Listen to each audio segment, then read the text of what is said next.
do you want to do this or do you want to be in the Wikipedia? We took Al Nasser with Cristiano Ronaldo to Shenzhen last year. Everybody knows that football agents make good money and live a good life. If you want to be a football agent, be ready to lose money. Everything came to an end. I had a little cushion to think about what I wanted to do, and we're going to do the World Cup of Tennis. It's much simpler with a bigger vision. If you don't reach the moon, but you end up in the stars, it's not so bad. We want to be the best padel tournament in the world.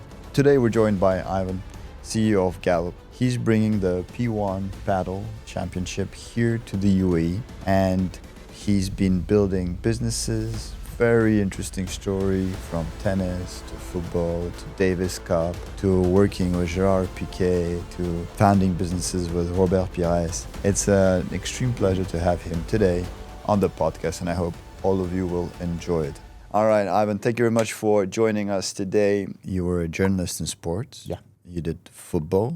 You worked in the football industry, then in the tennis industry, and now in the padel industry. Yeah. So there's a clear theme of sports in your life. Did your parents give this to you, this passion, or is it something on your own that came? No, I come from a sports family. Okay. Yeah, my father and my uncle were professional basketball players in Spain. So I grew up in a family that everybody played basketball in a good level, so both in first division. And I was taken to the arena in my hometown, which the basketball team in my hometown called Lugo is the best thing that we have. You know, it was back in the day we were like 80,000 down. I think now it's 100,000, something like that. But you could go to the arena, you could watch old school games. You know, I remember, I was a kid and I was Arvidas Sabonis. And in front of me, that was a castle of a man, and I was very impressed on how everything was. But I never followed the path. Yes, it's true that I played basketball 1 year when I was transitioning from playing football to playing tennis when I was a kid, but I always was involved in sports. I played a lot of football until I was 15. I was a striker, not too skillful, but I could hit the target, so I was approached for some first division teams. But back in the day, they asked for a ridiculously small amount of money, and no one was paying for any kids. So there was no sponsorship at that time that was available? There was no transfer fees for kids. It was impossible. It didn't happen. So, and I signed some agreement to play 2 years with my amateur club in my hometown, and I didn't know what I was signing, and it was a disaster. So I said, okay, I quit football forever. And that was it. I think I was 15 or something like that. I quit football and I started to play tennis. And then I got very engaged. I was training 5 days a week, and it was great. And it was a lot of fun. The group of guys was still my best group of guys today, until I went to Barcelona. So that's in my hometown. I come from the northwest of Spain. And then I went to live in Barcelona to study journalism, which was really my vocation. I wanted to be a journalist. I wanted to be a writer. I really had a lot of passion for reading. I was reading 4 books a week, 5 books a week, something like that. And I educated my brains to try to be the best writer in the world. That's what I wanted to be. And eventually, I started journalism, and I started in sports journalism because my dad was a basketball player. I started in the radio, so the son off, right? Doing some commentator in basketball, although I didn't play basketball, but okay, I was watching basketball all my life. And from there, yes, I worked in newspapers. I finished my degree, and then I went to live in the UK. So when I lived in the UK, and I was a correspondent there, and I was working, also freelancing, Sky Sports, BBC Radio, certain things. It changed my life from a personal perspective, because I realized 2 things. I've been always very lucky when I change industries, because I can anticipate what's going to happen. So for me at that time, I recall that they were starting to tell me, it was before the days of WhatsApp. So for the listeners, for the viewers to understand a little bit, before the days of WhatsApp, before the days of Twitter. But from the different media outlets, they were starting to tell me, why don't you take a camera and you start to take photos? Or why don't you start setting up the pages for us? And I thought to myself, no, you have a specialist for that. You have a photographer. I'm not a photographer. I'm not a design guy. So I said, okay, you need to change, because this is going to go downhill. And it went for me in a different way. I didn't want to adapt to the new times. I didn't want to multitask. I only wanted to write. So by total chance, I met a football agent. Of course, this is very important, because we will take it later. This is, at the time, I met Fàbregas, who is today the coach of Como, an ex-Arsenal player, Barca, etc. And we became friends. At the same time, he said, why don't you go up north to Manchester and meet my friend Gerard Piqué? And this is the Great second idea. part. I said, yeah. Great idea. I said, I have nothing to do. So yes, I go. And he was like 16 or 17 years old at the time. And we became, very close friends. So this is what determined after, not because of them, but I got into football. I got into an agency. It was two of us. We had certain good players, like, I don't know, it's also good old days, but Steven Pienaar, who was in Ajax, and then Borussia Dortmund, then Everton. We had Benny McCarthy, played semi-finals Champions League with So you were an agent for the footballers. You were negotiating the contracts with the clubs. You were working in the transfers. This is a very interesting topic for everybody who likes sports, because everybody knows that football agents make good money and live a good life, an interesting life. But as you said, a very competitive industry. So can you take me through a process? What's a football agent need to do to make his footballer go to the next level from Division 2 to Division 1, apart from the fact that the footballer needs to be good, obviously? What's the intricacies? Where are the problems? What are the challenges that you faced? I mean, there is not a straight line about this. That's the first thing I say. I think throughout my career, I think I got asked the question a trillion times on what does it take to be a good football agent. My answer is always the same. I said, when you wake up in the morning, leave a lot of room for disappointment and frustration.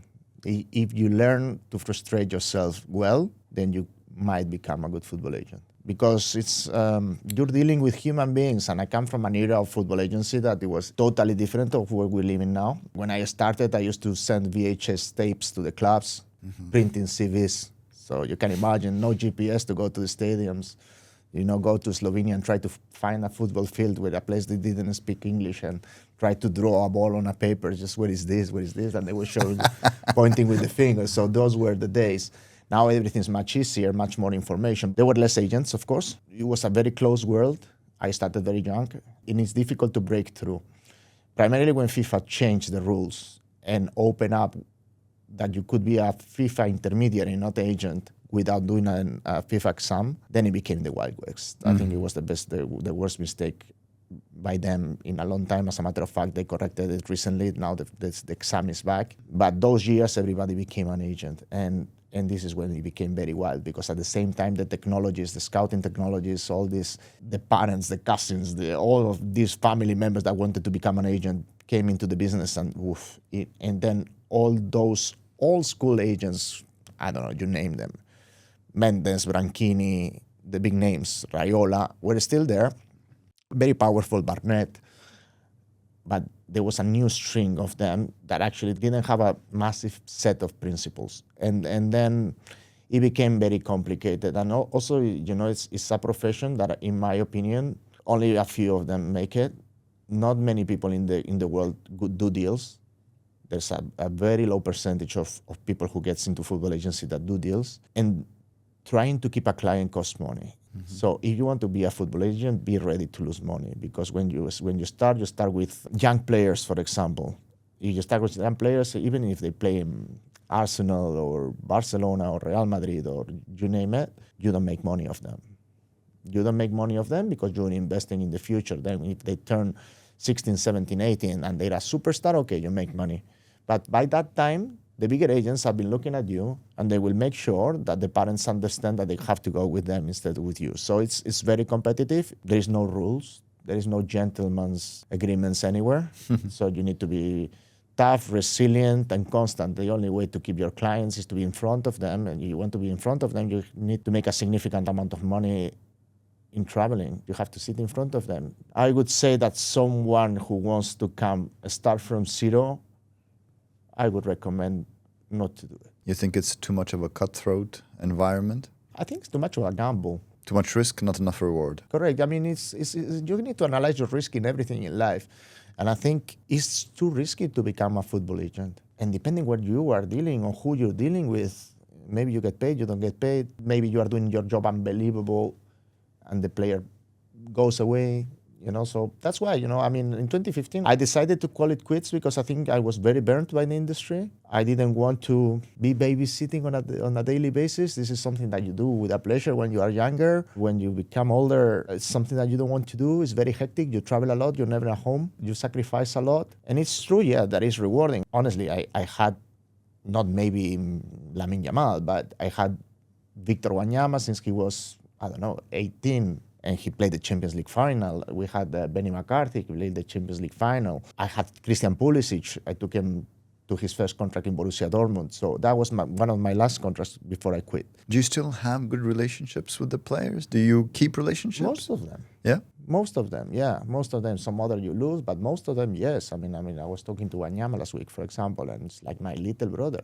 When I found him, when the first time I met him, he was on the second team of a team in Belgium. And since there, we took him to Celtic Glasgow, and from Celtic, he was the first East African to go to the Premier League. At that time, he was a record signing transfer from Scotland in the history. He did a lot of things. How much was the transfer for? I think £12.5 million. Yeah. That's a decent amount to transfer. Yeah. And then after that, Van Dijk moved, and there was the new record-breaking transfer. So that was the second one. So look, 2015, everything came to an end.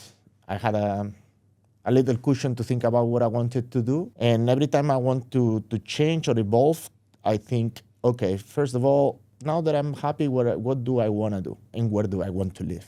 So it's the first two questions that I do to myself. And at that time, I said, okay, I always wanted to do something in tennis. I mean, I love tennis. And I took a sabbatical completely. I went to live in Milan. I said to myself, okay, what's similar to Spain that has incredible food and I don't have to cook a lot and go to restaurants? And I enjoyed my life. So I went to Milan for almost a year, just thinking about what I wanted to do in life. First of all, I called Gerard Piqué, whom I met many years back. And I said, look, I'm quitting football. I said, okay, what do you think to do? I said, okay, I want to do something in tennis, and that's why I'm calling you. And he said, oh, this is bizarre because I've been thinking about tennis for a while. Why don't we get together? So yeah, I prepared a business plan to do an ATP tournament, buy a license in Spain. And then he said, do you want to do this or do you want to be in the Wikipedia? That's what he said to me. So that was actually what he said to me. I said, okay, elaborate. Can you please elaborate? And he said, okay, look, from all the top sports in the world, the only one who doesn't have a proper World Cup is tennis. He says, because the Davis Cup final last year was Great Britain, Belgium. You're not British, you're not Belgian, you don't watch it. And not even every Brit or every Belgian is going to watch it. And he says, and you and me, are we going to change this? And we're going to do the World Cup of tennis. You do the meetings, I'll get the money. And that's how it all started. This is the beginning of everything. At the beginning was 18 months, me and Gerard running around doing meetings. I went to the ITF, then we spoke to the ATP, then back to the ITF, and then we got the Davis Cup finals and we changed everything. And that's when Kosmos, like it's called today, started. Tell us a little bit more. So from that journey, how long did it take you to build this out? Because obviously you have to talk to existing players who don't want to let you in, I'm guessing. Yeah. Because they don't want you to take out that attention that they're getting on their tournaments to bring to a new tournament. How did you face that challenge? Because that's clearly not something simple. Like I said, there was two stages. So it was an initial conversation that we went to the ITF, and the negotiation was not fruitful. I think we were very far. Then we had a period of negotiation with the ATP where we actually generated the concept of the ATP Cup, and then they decided to do something else. And then we went back to the ITF, and then we started the real negotiation. Of course, tennis is a very traditional sport. Tradition is a lot, and federations, they all have a saying in it. So in order to change anything in a competition as historical as the Davis Cup, you need to align a lot of people. So in order to implement changes, in our case, you needed more than 66% of the votes from the federations around the world. So what it took is that I had to go to places like Rwanda, Mexico, Asia, everywhere, in order to lobby. So I was going to the regional associations, meetings, and talking one by one, how to convince them that we had the right project. And in parallel, of course, we were having meetings with the players, because the first thing that we wanted to know is why the top players were not playing at the time.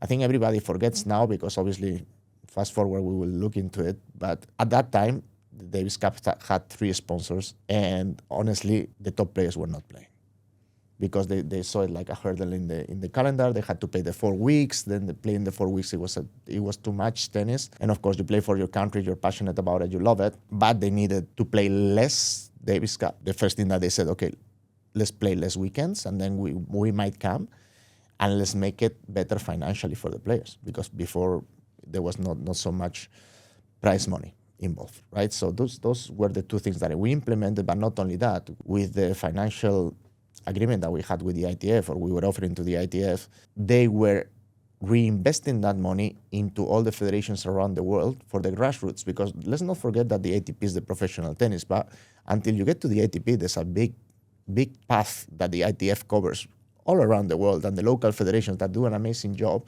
in order to bring up the kids to reach to that level. And many federations were lacking in funds. So with us, and through the contribution that we did with the Davis Cup, I think some of these things were sorted. And eventually, I think we did a good job lobbying. And in Orlando in 2018, in August, we went to the AGM, and we got 71%. And we changed it. So it was one of the happiest days of my life, surely. It was a dream come true. It took a lot of sleepless nights, a lot of belief. But if you believe that you can do it big, it's better that you believe that you can do it small. Sometimes you put a harder effort on that, and even when you receive a setback, you are recovering way faster when you are challenging something that is history, right? So eventually we got to the Wikipedia, right? Mm-hmm. So he was right. It's much simpler with a bigger vision to strive towards it and to try to reach the moon. Even if you don't reach the moon, but you end up in the stars, it's not so bad. It's a good analogy. So these period of negotiations, I'm guessing, and going from the idea to actually changing the world of tennis in some fashion, that was about a 2 to 3 year period of time? I think the first conversations happened early 2016, and we got the project in August 2018. Yeah, it was over 2 years. A lot of back and forth. I mean, honestly, we were new to the sport. We were not new to a sport, but to the sport. Yeah, Piqué is not known for his tennis. He's known for his football. Yeah, correct. But it's a lot of trial and error, you see. You need to understand all the politics. You need to be sensible with everybody. You don't need to think that you are better than anybody. And that requires time. It doesn't happen overnight that you get a 25-year license on something as big as that and making a change, right? So it was worth the effort. And then I became the director of the Davis Cup Finals worldwide. So the director of the event, and I was the COO of Kosmos Tennis. Then I decided to stay only on that side of the tennis. Then Kosmos grew, football. I didn't want to hear about football. I don't know. They did entertainment. They're doing the Saudi Super Cup. They do a few different things. I know they have the Kings League, right? So, but the Kings League was after me. And I had 7 fantastic years and a lot of challenges. COVID in the middle. Renegotiations. A lot of learnings. But I developed myself into a good event director, right? So that's why I evolved into the industry. And then fast forward, I am where I am, and with my own company in Dubai, right? What brought you to Dubai? Why here? Again, the same type of question to myself. The food for 1 year? Yeah, exactly. No, the same type of question that I did to myself when I stopped being a football agent. It was the same that I did. I said, okay, what do I want to do? And where do I want to live? So I look at 3 scenarios. I look at, I went to LA, went to Tokyo, and here. So those were the 3 scenarios. Beautiful scenarios. Yeah. 3 beautiful scenarios. You don't have shit taste. This is very good taste. I needed to be in a place that I know that it was growing. I believe that Europe is very stuck. I love my country and I love my people. I love my Spanish food. I love everything. But I think Europe in general is not in the greatest moment. So I came here. I loved it. And I've been blessed that by connections, like it happens in Dubai. Sometimes you don't know how it happens, but it happens. And in my previous football agency, one of my partners is Robert Pires, the ex-Arsenal player. Mm-hmm. French? Yeah, French. Robert. And Robert, I don't know, I went to play padel in Ibiza with him. Again, padel, you see, and 2 gentlemen from here, that I love like my family. we played padel. From there, we started conversations, and we started a company. And the company that we created was Gallup, which is a holding company with 3 different divisions. One is in talent management, where it's a direct JV with the former Kosmos management, which today is called 72 Sports Group and has become way bigger than before. We manage commercially in the GCC some tennis players, Andrei Rublev, Alex de Minaur, Linus Vitolina, Kasatkina, Borna Choric, few of them. All my Russian people. Yeah, Rublo is like a brother to me as well. And then on their side, they manage a junior MotoGP team. They do a lot of cool things, and they also have football, but I only get involved in that. I'm already thinking of all these cool events you're going to invite me to. This is going to be very fun. yeah. And then in Gallup also, we have a media side. So our first project has been a short drama, a 30 episodes short drama with CCTV in China and Al Nasser Football Club in Saudi. That is a mix of fiction and reality that is going to be released. It's already been filmed. It's going to be released in Q1 2026. And it's the typical 3 to 5 minute episode like in China, that type of content that has a cliffhanger and then you have to watch the next episode and go. But we wanted to do it from the angle of mixing sports, reality, fiction, and all of that. Is this a new format? Because I've never seen this. Or this is a Chinese format? It's a Chinese format. Works very well there. Works very well in the Western world. Not so popular these days, but I think we've found something that has an appetite. If not CCTV, that has the reach that it got. The public television in China would not buy into it, right? So that's that. And then of course we have a Gallup event. So basically we created the ecosystem that we were thinking in 2016 before the strategy over there got changed. And we created this little ecosystem that we closed with events, with Dubai Premier Padel. We did Dubai Challenge Cup, an IP from Dubai Tourism last year, which is a football tournament. We took Al Nasser with Cristiano Ronaldo to Shenzhen last year. The matches got postponed because Cristiano got injured. So police decided that to prevent riots, it's better not to play and postpone it for another date. But it was done, so the deal is still on. So they're trying to rearrange the date. And we are planning another event for January that I haven't announced yet, again in partnership with DET, but it's on the F&B side. It's an event on F&B that we are trying to diversify a little bit. Primarily, this is what we've done. We've grown a lot. It's been 2 years of a lot of learnings as well, but I think we are making ourselves a good name in the market. What's the vision for Gallup? What's your long-term vision? What's your 10-year goal? That's a great question. I really believe there is a space for us to be the best events company here for sure. It's very competitive. I admire a lot of the things that our competitors do, but I think we can grow the company into that. Our strategy is to enhance that avenue between Asia and Middle East. I don't want to go in our global expansion to Europe first, I think, to America.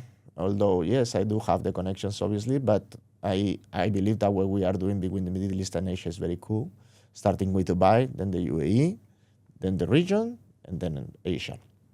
Primarily China, Korea, and Japan, South Korea. And we have a little thing in a company in Thailand as well. So this is the vision, and the vision is that in 10 years' time, we can become a household name, and hopefully in 5, honestly. I'm really ambitious. I learned to think big, and I think if we can do that, everybody that can believe in us now will see how these 3 divisions, not only the events, because we are always related to the events, media, and talent, that we can become a powerhouse in the region and in the world, hopefully. You are quite diversified, 3 different industries in one single company. How do you manage that diversification? It requires talent, it requires people who are better than you, I'm guessing, at some things. How do you solve the hiring problem? Not that it's a problem, but it's the biggest challenge. For me personally, finding good people is always at the core of the issue. Because with good people, you can do anything. Finding money is much easier when you have the good people who are there to do the job. So how do you handle that events, the media side, the diversification to different industries? You need to empower your people. I think I'm fortunate with the team I have. I'm very fortunate on how everybody develops. We hired quite a young team, but every day they progress. They take everything on board, and they are hungry. Sometimes I think I learned from mistakes in the past.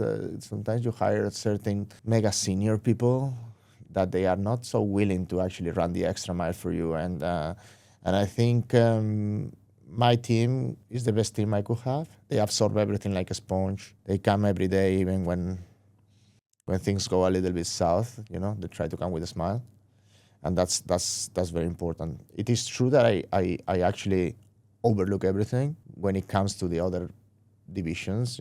Primarily on the talent, on the commercial as well. Just even it's not my favorite. I've done a lot of commercial, of course, in football transfers. And one of the founders of Kosmos is with me. I got a very also fortunate things that I dragged on senior people to my advisory board that helps empower the company. And Edmund Chu, which is again, one of the top guys in sport in entertainment in Asia, is part of Gallup as well. So, and that's how we are approaching a very interesting time with the World Cup of Football next year, and into the commercial things that we want to do, and into the IP development that we want to do here and in Asia. Yeah. How do you think about culture in your company? How do you build that up? How do you make the people, not make, but inspire them to come in with a smile even when things go to shit? Sweet and sour, I would say, right? Put that on a t-shirt. Yeah. I think I have to put sweet and sour.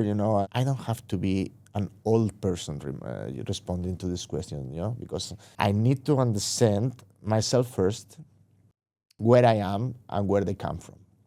So I believe that my generation, or even older generations, we had to grow up, with less resources in terms of amounts of information on how to do things, less tools. So we had to develop our tools. Now, when you have a young team and you want to take them to the next level, which is something that I enjoy, when I see one of my team, coming from here to here, and I see that they are ready to be better than me or to be better than anyone, I never hire anyone that I don't think is going to be better than me, or that is going to help me being better every day, or that he's going to tell me no to something. Not many CEOs take a good no. I am quite good with no's, but I know the direction I want to be. With this policy of telling them, say, listen, I don't want to repeat the things three times, and still thinking to myself, okay, I will have to repeat it 7, possibly. I go achieving certain goals that I want with the team. And I believe that, if some days are in a more moody or negative feeling, when I feel we are too edgy, I try to push it to a smile, because the only way that people that absorb so much information are gonna receive your message, keep it inside for a length of time, not keep it inside 20 seconds and go. If that hardness that you need, you combine it with a little bit of a smile later, because if not, it will never sink in forever.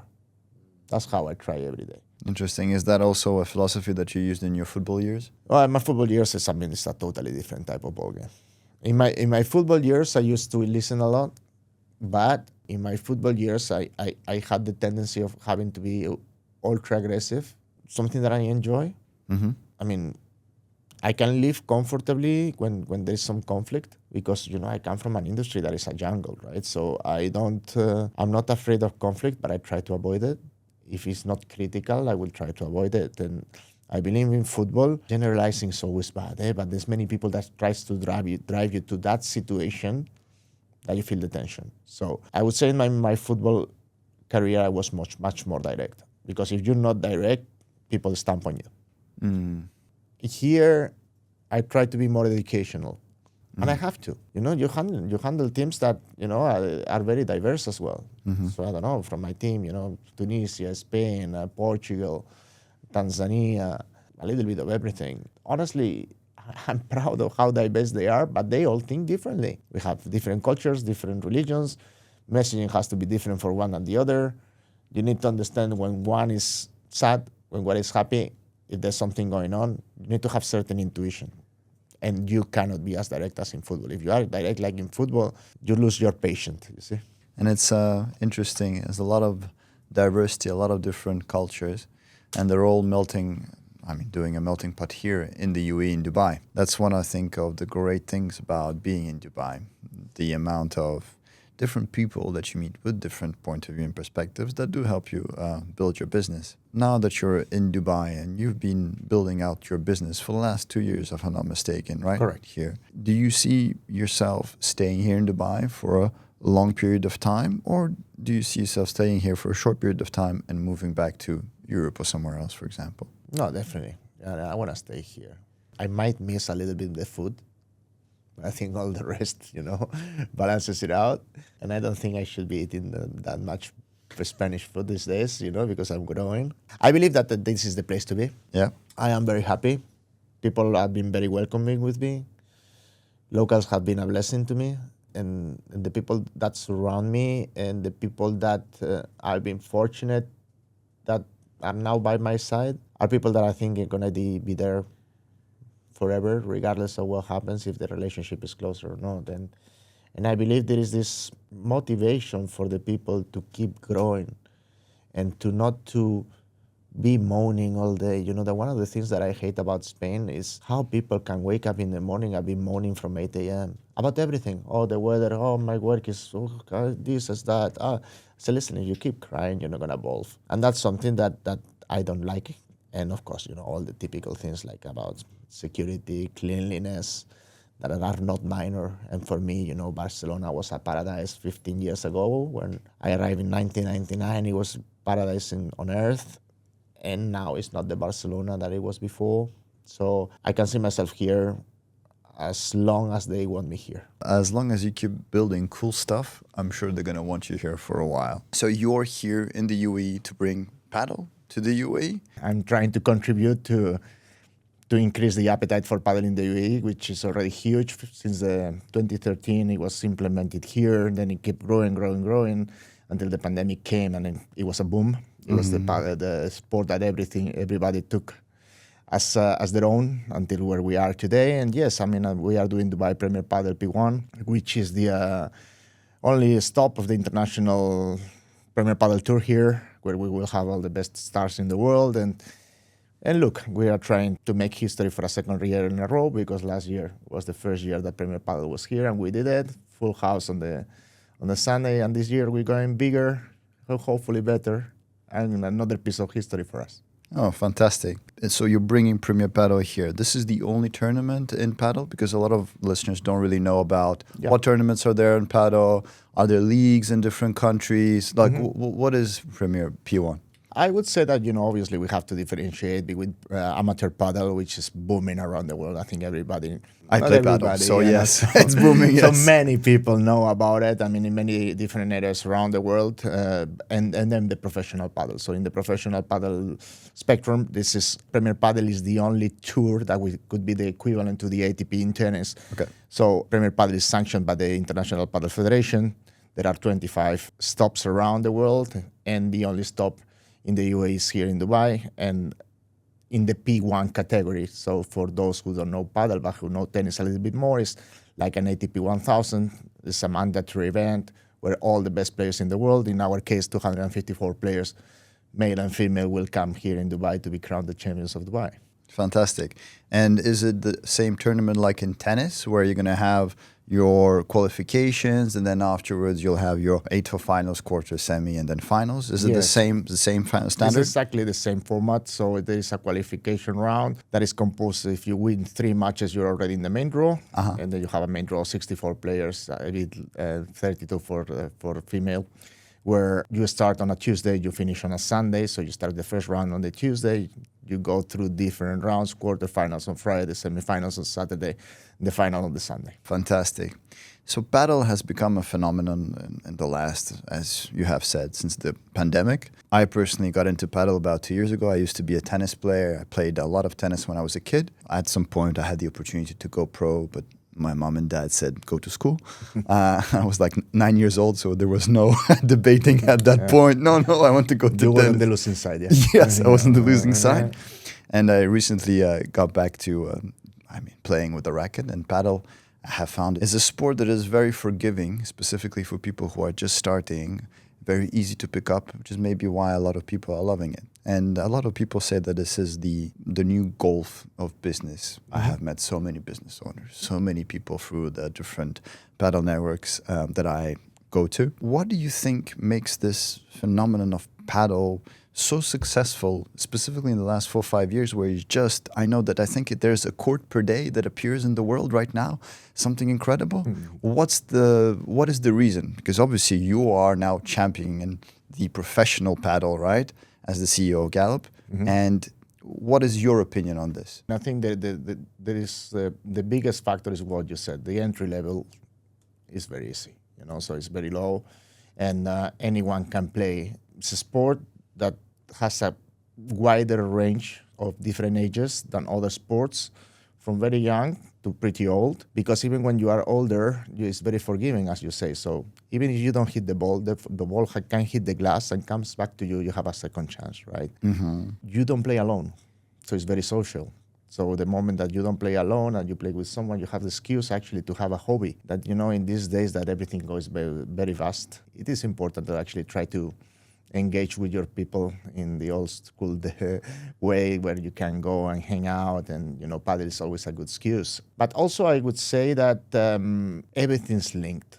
Before, maybe the professionals were not as well known by the people, so people want to see, I don't know, Cuello, Tapia, Gemma Triay, Ari, LeBron, and LeBron, and all these people. They become in a smaller scale than other sports, like reference for those. It's a mixture of everything. You can play with your wife, you can play with your friends. It doesn't matter if you are overweight. It's a good chance for you to make sport, to actually take care of yourself and to do business. As you said, the business part is incredibly important as well. So you go there, you meet new people, particularly in a place like Dubai. Maybe where I come from in Spain, it's a bit harder, because it's settled for much more years. Therefore, people, maybe take it to go and have a drink and enjoy a match of paddle, and that's it. But I believe in Europe, in general, business opportunities through sport or through practicing a sport on an amateur level, are way more reduced than on this side of the world. Having said that, I think paddle is not a competitor for tennis, and tennis is not a competitor for paddle. I think they're very complementary. There's a lot of tennis players. I think you said you played tennis. I played tennis when I was a kid. Surely not as well as you, but I take paddle as something that allows me to compete more than when I was playing tennis. Oh, for sure. Because tennis is much more physically demanding. It's much harder to learn. If you want to mastermind the game, put the ball in, it's way, way, way harder. So much more technical. That's for sure. And just let me clarify something that is very important for us here. Dubai Premier Padel, and I keep hearing this since the beginning when I came here and I started to talk about the tournament to different stakeholders, from sponsors, even community, everything. We are not the professional tournament that comes here to Dubai and we are aliens to this. No, we actually work with the community all year long, because for us, the community is much more important than anything. I keep hearing, certain brands telling me, look, we prefer, to allocate our investment in paddle into community events. And so my answer is always the same. Yeah, okay, but okay, if you do community events, how many people per year, if you do 10 events, can you get, which would be potential clients for you? So let's say that you do events with 100 people, 150 people. Okay, you have like 1,000 people. In our event, we had last year 24,000 people. 78% of them bought the ticket here in the UAE, being 22% from Abu Dhabi. So having said that, potentially it's pure mathematics, right? So 17 or 18,000 people that are potential clients of you only in 1 week. But not only that, we are activating a legacy program to leave something for the city, and we do things in paddle clubs. We did one in Paddle Town, we did one in Paddle Art. When we bring kids, we do clinics, we do things for the community. We have a wildcards tournament for all the UAE residents that can participate. Whoever is the winner will participate in the main event in November with us. So it's a 12-year activation that we do, both on the amateur community level, but also, heading up to the main event, which is the professional side. It sounds like a lot of organization, a lot of thought has been put into it. That's how we conceive events in Gallup. I don't think leaving things to the fortune is going to lead you to perfection. So obviously being perfect it's very difficult, but we like to put attention to the detail, have a theme for every event, trying to run the extra mile, how we can do it better every year, so from all the activations areas, like in the week of the event, for the exhibitions, the partners activations, the meet and greets with the players, how we could potentially have a better fan experience, how we can have a better F&B, how we can satisfy much more the customer who comes there and who comes there every year. Because, the customers, most of them are friends as well. So we want to give them the best, and primarily because we want to be like Dubai wants to be. We want to be the best padel tournament in the world. As long as you have Tapia playing and doing his thing, I think you'll be fine. Yeah, that's very spectacular. No, that really helps. That really helps, and that's really engaging, actually. Yeah, 100%. So you said that there are about 25 towns that you go to. So does that mean that you travel to all of them? Are you on all of the spots? No, I'm only here in Dubai. Okay. So I only take care of the Dubai tournament, which is always happening in November, because obviously we are fully supported by the government by DET, Dubai Tourism, and we are part of the Dubai Fitness Challenge, Dubai Sports Council, and the UAPA. We are a very particularly well-supported event. I think one of the strongest in the city, for sure, because obviously we have these three legs that support us all along the way. And we are very thankful, and that's why we want to excel. Personal satisfaction is one thing, but global repercussion is what we want to achieve. Where does this drive that you have for this attention to detail, excellence, perfection that you say, where does that come from? Did you have that drive when you were a kid? I think, you educated with the years. When you are a kid and you're in your early years, mainly you don't care, but I always had something. I could have a lot of fun, but I knew when I had to work, I had to work. That I always had it. I always had a way of articulating or structuring myself, more mentally than actually physically, I would say. But after, I don't know, I think I was after 30 years of age, something like that. I'm 46 now. I think I educated routines. Okay. For me, establishing routines, I think more or less I do the same every day in terms of how I structure my day, and how I delegate to who I delegate. But I make sure that I think my team suffers from this. I read every email in the second. I read every WhatsApp in the second. And I reply, if I can, in the same second. Why? Because, I think communication is a matter of respect. If you communicate quick, you can tackle things that maybe are going to be more important. But also, how I educated all this capacity to respond fast, I think it came when I was in the football business, which is the most competitive I've been in my life. And every second is something that can cost you a good amount of money. Ivan, thank you very much for your time. It was a pleasure talking to you, pleasure discovering a little bit about your story and your passion for sports and growing a business, which is what I appreciate. So thank you very much for your time. And I hope we'll be able to do this again. Real pleasure, Peter. I'll see you in the paddle court. Awesome. Thank you. Thank you.